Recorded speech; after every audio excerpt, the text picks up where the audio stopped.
Another benefit of having the shaped areas, again, it kind of gives you a target for where to aim for. But it also allowed me to document where I was giving the shot each night. So after I gave the shot, I would indicate whether it was on the left side or the right side. And which basically, you know, I kind of had my shaved areas as a rectangle, and I divided that rectangle up into quadrants. And so I would say I gave it on the right side in the upper right hand quadrant, and then on the left side in the lower right hand quadrant, and whatever. And that allowed me to ensure that I was moving the injection around between those two areas, and forward and backwards and upwards and down. The reason why that's important is that because you're going to be doing injections repeatedly, day after day after day, and sometimes maybe more than once a day, if you have a bad injection, he comes out of it or something like that.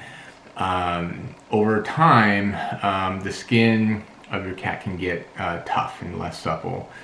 And so moving the injection around will reduce the likelihood of that, or at least prolong the period of time where the skin does remain soft and pliable.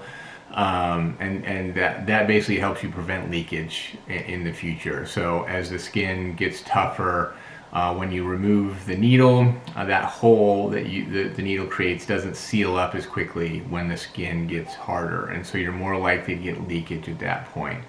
Again, holding the tent up for longer can help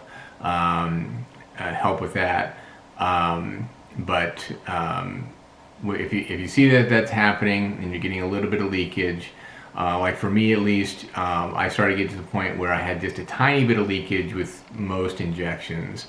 So what I did so I didn't have to stick him again and inject a tiny amount of medicine back into him, is I just drew a little bit of extra medicine into the syringe, so that if I got a little bit of leakage, I didn't need to stick him again. And if I didn't get leakage, then great. Again, it's better to have a little bit more than less. So the little extra was not going to hurt him. So I found that was useful for me. And then I had a spreadsheet that I used to track where I gave those injections, so that I could look back and verify that I was indeed moving it around evenly across both sides of the back and within those injection areas.